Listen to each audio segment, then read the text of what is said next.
So today we are going to be talking about the Pythagorean Theorem. What is the Pythagorean Theorem? It is a squared plus b squared equals c squared.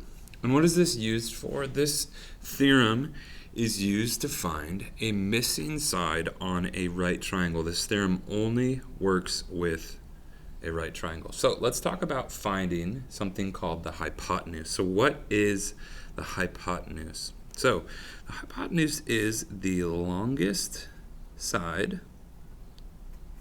of a right triangle. Here's a couple ways that we can identify it, right? We can see, okay, I see this one is the longest side. We can also confirm it by it being the opposite side of the right angle, okay? So here in this triangle right here, we have a right triangle where we have both of the legs, right? We have 4 squared.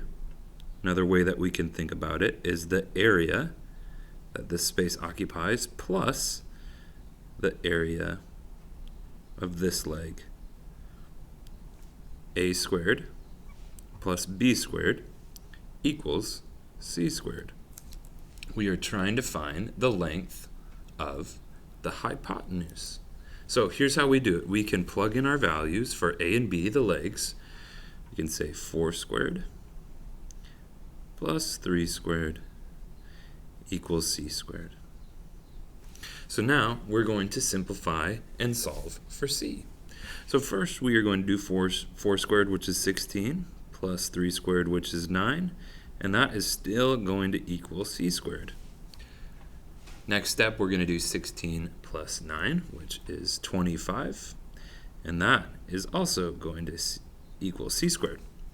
So now we're trying to get c by itself, and how do we do that? We need to find what the opposite of squaring a number is. In math, we call that the square root. So we're going to take the square root of both 25 and c squared, which will leave us with c because the square root and the square cancel each other out, and that equals the square root of 25. In other words, what times what that is the same number equals 25. Our answer is 5. C equals 5.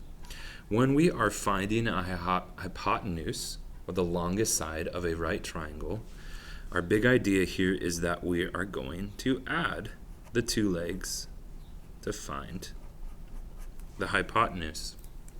Now, let's talk about finding legs. So once again, we have our Pythagorean theorem, which says a squared plus b squared equals c squared.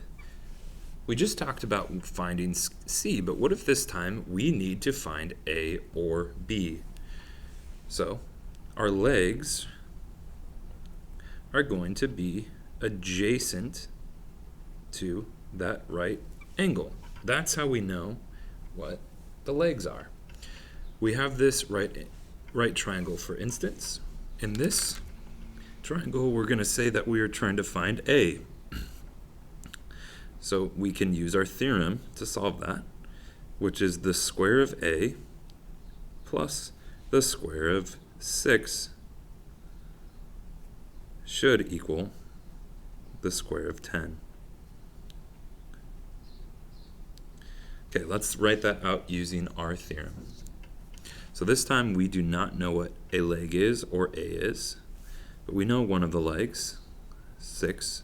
We're going to square that, and we know the hypotenuse. Now we're going to simplify and solve for a. We're going to drop our a squared down. It's really important that we continue to rewrite and rewrite so we don't miss a step. 6 squared is 36, and that equals 10 squared, which is 100. And this is where the adding or subtraction really matters here. When we are solving for legs, we're actually going to subtract. We are trying to get a by itself, and we have to use inverse operations to get it by itself. So I'm going to take 36 from this side, and what I have to do to the other side. Math cares about being fair. So we have a squared, and these cancel out, equals 100 minus 36, which is 64.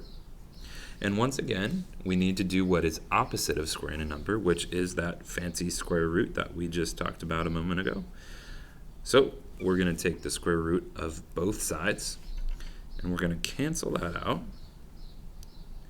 A equals the square root of 64, which is 8.